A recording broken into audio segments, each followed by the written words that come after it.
Understand this principle very clearly. All feelings of every type, all emotions of every type are a secondary step. When you feel something, you are thus then put in touch with the fact that it would not be possible to feel what you're feeling if you didn't believe or define something to be true first. You cannot have a feeling of any kind without first believing or defining something to be true. So if you have a feeling, like feeling lost, feeling angry, feeling sad, something that you say you don't prefer, ask the feeling. Ask the question. What are you showing me? What belief would I have to buy into, and what would I have to believe is true about myself in relation to this situation to feel what I'm feeling? What is the definition I'm holding on to as true? Spread love, man. Hey everyone, welcome back. I know a lot of you have been telling me lately that you've been feeling a bit lost. And I get it. Life can be pretty unpredictable. Absolutely. So today, we're going to do a deep dive into some pretty amazing ideas from Bashar. Oh, I love Bashar. Yeah, he's this spiritual teacher with some really unique insights that might just help us understand those feelings of uncertainty in a new light. Bashar's perspective is so fascinating because it really flips the script on how we typically think about our emotions. Instead of labeling them as good or bad, he sees them as a roadmap. Okay, a roadmap, like a guide to understanding ourselves better. Exactly. It's like our emotions are messengers knocking at our door, each carrying a message about our beliefs. So then if someone is feeling lost, what's that lost feeling trying to tell them? Well, I think it's an invitation to get curious about what you believe. Bashar suggests that you ask yourself, what would I have to believe about myself, or even about my situation, to be feeling this way? So for example, maybe you're feeling lost about your career path. What belief might be behind that? Do you believe that you just don't have the skills to succeed? Or maybe that you're just destined to be unfulfilled? That's a really powerful question. It shifts the focus from just wallowing in that feeling of being lost to actually trying to understand the root of that feeling. Exactly. And the cool thing is, Bashar doesn't view negative emotions as something to be afraid of. He actually believes that both positive and negative feelings can give us really valuable insights. So how can we learn to decipher those insights? What sets the messages of positive emotions apart from negative ones? Okay, well, positive emotions, those moments of joy or excitement or peace, they show us that we're on the right track, aligned with our true selves. I like that. But when you experience negative feelings like fear or anger or sadness, it's like a sign that something's off-kilter, a signal that a belief you're holding just might not be serving you anymore. So even though those negative emotions feel uncomfortable, they're actually trying to help us get back on course. Precisely, like a warning sign that pops up saying, hey, you might want to pay attention to this. Something needs to shift. I'm starting to see how powerful emotions can be if we look at them as a guide. But how do we even know which beliefs are helpful and which ones are holding us back? Well, Bashar talks about these limiting beliefs, which are beliefs that we often pick up from our families, our culture, or even society in general. They might sound like truths or facts, but they may not actually resonate with our authentic selves. So we might just be carrying these beliefs around without even realizing that they're not truly ours to begin with. You got it. It's almost as if they've been forced upon us, stealing our energy and holding us back from reaching our full potential. Bashar actually calls these limiting beliefs belief thieves. I like that, belief thieves. But if we've been holding on to these beliefs for years, how do we even begin to let them go? Well, the first step is simply becoming aware of them. Bashar believes that recognizing a limiting belief consciously is often enough to take away its power. So just by becoming aware of a limiting belief, we start to loosen its grip on us. Yes, and here's where it gets really interesting. Bashar says that anything that truly belongs to us, anything that aligns with our true selves, wouldn't be exhausting to hold on to. It would feel natural and effortless. That makes a lot of sense. If a belief is draining you or making you feel stressed, maybe it's a sign that it's not truly yours. Right. And the more you pay attention to your emotions and the beliefs they're pointing to, the easier it becomes to identify those belief thieves that are making you feel lost or stuck. So much great information to digest. We've learned that those feelings of being lost might actually be a sign that we're clinging to beliefs that are no longer serving us. And just by acknowledging those beliefs, we can start to break free from their hold. It is such a powerful shift in perspective, isn't it? We can view our emotions as allies, guiding us toward greater self-understanding and a more fulfilling life, instead of feeling like a victim of our circumstances. Absolutely.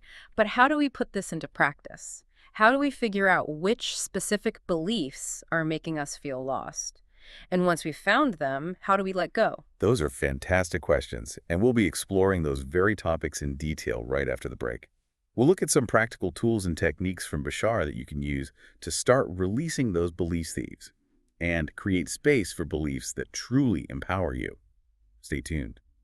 As we're talking about these belief thieves, it occurs to me that they can be so sneaky. They often disguise themselves, which can make them even harder to spot. Oh, interesting. What do you mean by in disguise? How can we even recognize them if they're hiding? Well, sometimes these limiting beliefs, they kind of masquerade as truths or facts about ourselves or the world around us. We don't even question them because they just seem so normal, so ingrained in our way of thinking. You're so right. It's like we've been carrying these beliefs around for so long that they've become almost invisible. We don't even realize they're not really a part of who we are. Exactly. And that's why it's so important to cultivate awareness, like Bashar emphasizes. We need to really take a good look at those beliefs, especially the ones that are driving those feelings of being lost or stuck. We need to ask ourselves, are these beliefs really serving us, or are they holding us back? So how can we unmask these hidden belief thieves? Does Bashar have any advice on how we can actually identify them? He does. Bashar tells us to really pay attention to our emotional responses. Remember, he sees emotions as messengers. They're like those little red flags that pop up and say, hey, pay attention here. There might be a limiting belief lurking behind this feeling. Okay, so let's say someone is feeling super anxious about giving a big presentation at work. Instead of trying to ignore or suppress that anxiety, Bashar would say we should actually get curious about it. Right. Don't push the feeling away. Instead, ask yourself, what belief about myself or about this presentation is causing me to feel this way? Maybe you have this belief that you're not good at public speaking or that your ideas aren't valuable enough to share. It's like becoming a detective of our own emotions, trying to unravel the mysteries behind them and uncover those hidden beliefs. I love that analogy. And the answers might surprise you. You might just uncover beliefs that you didn't even know you were carrying. This is so helpful for understanding why we feel lost in certain areas of our lives. But I think a lot of people struggle with letting go of beliefs, even if they're causing them pain. It can be scary, like you're losing a part of yourself. That's completely understandable. Yeah. Beliefs can feel like they're a big part of who we are. But Bashar makes this really important distinction. He says that anything that truly belongs to us, anything that is aligned with our authentic selves, wouldn't feel heavy or burdensome. So if a belief is causing stress, anxiety, or that feeling of being lost, it's probably not serving you. Right. Think about it this way. If a belief feels heavy and draining, it's likely not really yours to begin with. It's like a belief thief, something you've picked up along the way. It's almost like letting go of those limiting beliefs is like setting yourself free from a cage that you didn't even know you were trapped in. Exactly. And as you start to release those beliefs that are no longer serving you, you might find that all sorts of new possibilities and opportunities will start to appear. It's like clearing out the clutter in your mental and emotional space so you can make room for things that truly matter to you. I love that. So it's not just about letting go of the negative, it's also about creating space for the positive to come in. Precisely. Which brings us to an important question.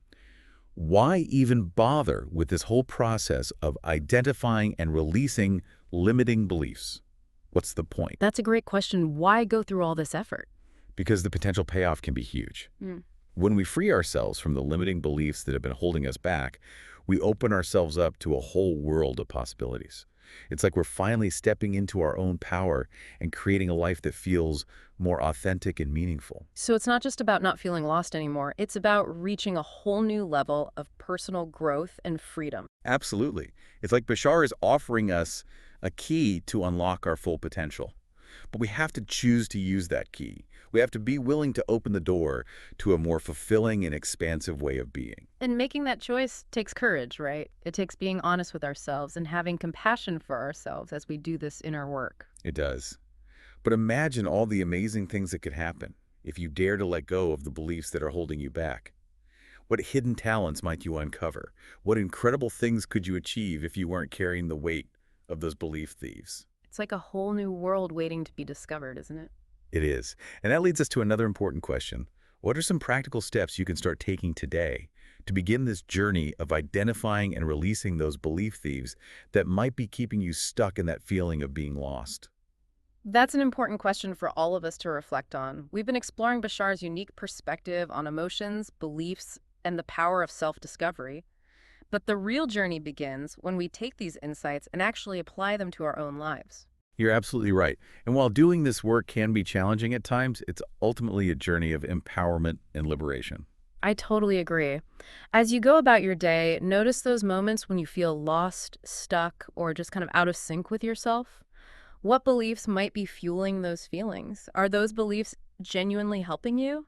Or are they preventing you from living a life that feels more authentic and fulfilling? We'll be back in a moment to continue this conversation. We'll be sharing some practical tips from Bashar that you can use to release those limiting beliefs and fully embrace the power of your true self. Stay tuned. Welcome back, everyone. We've been having such an interesting conversation about what it means to feel lost and how Bashar's teachings can help us see those feelings not as an end, but as a new beginning. Right? It's so inspiring how he reframes our emotions. It's like there are these guides leading us to those pesky belief thieves that are holding us back. And it all comes down to making that conscious choice to change.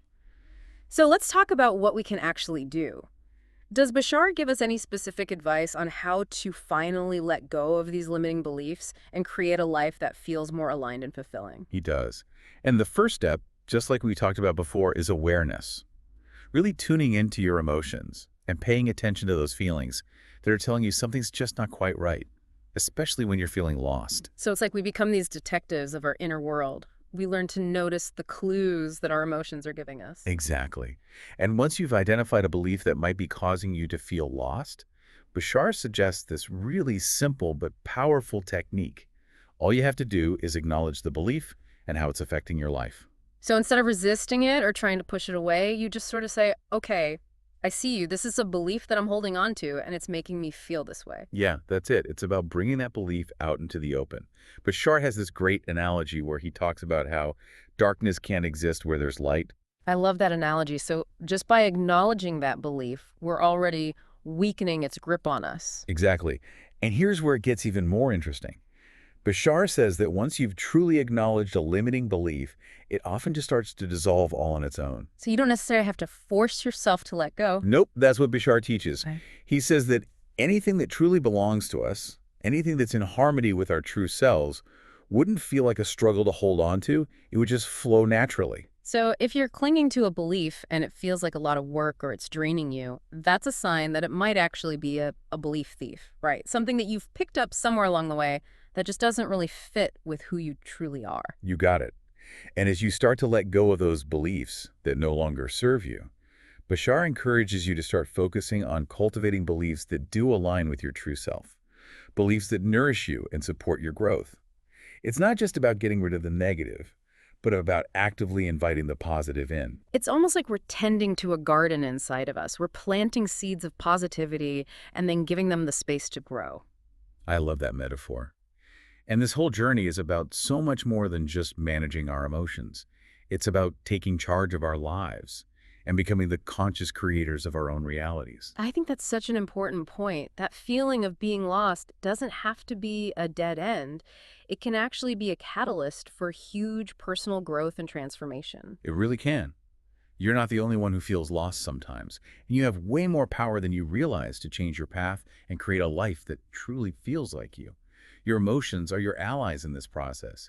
Listen to what they're telling you, examine the beliefs they're pointing to, and be brave enough to let go of anything that's no longer serving you. As you start on this journey of self-discovery, remember to be kind to yourself and patient with yourself.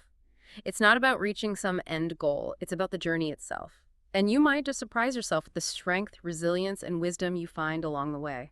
That's a great point to end on.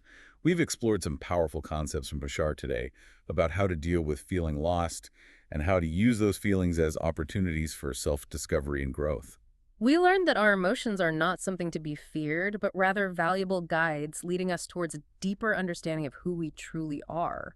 And we've seen that we have the ability to choose the beliefs that shape our reality, letting go of those that limit us, and embracing those that empower us to live more authentically and more fulfillingly. I hope this deep dive has given you some fresh perspectives and maybe even inspired you to begin your own journey of self-exploration. Remember those feelings of being lost. They might just be the compass guiding you to discover your true self. So never stop exploring, never stop questioning, and keep believing in your own amazing ability to transform. Beautifully said. Until next time, everyone.